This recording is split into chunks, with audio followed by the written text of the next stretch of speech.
চলতি অর্থবছরের শেষ প্রান্তে এসেও রাজস্ব আদায়ের লক্ষ্যমাত্রা থেকে ১,০০,০০০ কোটি টাকার বেশি পিছিয়ে জাতীয় রাজস্ব বোর্ড এনবিআর।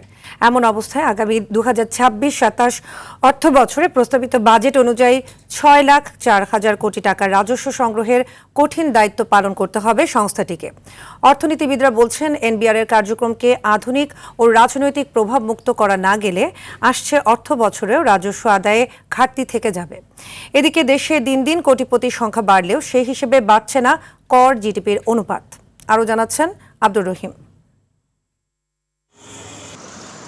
প্রতি বছরই বাড়ছে বাজেটের আকার, তবে সেই তুলনায় বাড়ছে না রাজস্ব আয়। বিগত বছরগুলোতে কোনো অর্থ বছরেই এনবিআর নির্ধারিত রাজস্ব লক্ষ্যমাত্রা পুরোপুরি অর্জন করতে পারেনি।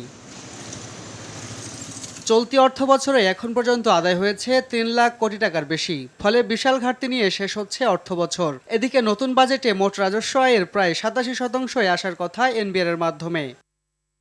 অর্থনীতিবিদদের মতে বাজেটে বিশাল এই লক্ষ্যমাত্রা কাল্পনিক নয়, বরং দেশের অর্থনীতির আকার অনুযায়ী যৌক্তিক। তবে কর হার, কর নীতির যৌক্তিকীকরণ ও রাজস্ব খাতে সংস্কার করতে পারলে লক্ষ্য অর্জন অসম্ভব নয় বলে জানান তারা। অবশ্যই এনবিআরকে একটা চ্যালেঞ্জিং লক্ষ্যমাত্রা দেওয়া হয়েছে এবং এনবিআর খুব সচেতনভাবেই আমার মনে হয়েছে যে এই টার্গেটটি তারা নিতে চেয়েছেন এবং সে লক্ষ্যে তারা বিভিন্ন রকমের নতুন নতুন এরিয়া তারা আইডেন্টিফাই করেছেন যে জায়গা থেকে তারা রাজস্ব আহরণ বাড়াতে চান।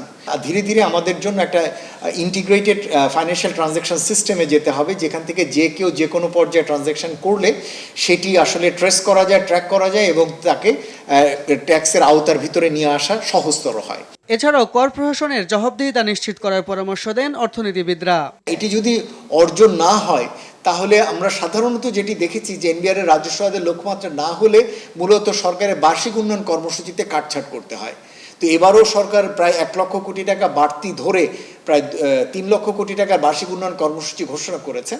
এনবিআরকে আধুনিক, দক্ষ ও স্বচ্ছ প্রতিষ্ঠানে রূপান্তর করা গেলে সরকারের উচ্চাভিলাষী রাজস্ব লক্ষ্যমাত্রা অর্জন সম্ভব হওয়ার পাশাপাশি ঘাটতি থেকেও মুক্তি মিলবে, জানান অর্থনীতিবিদরা। আব্দুর রহিম, RTV, ঢাকা।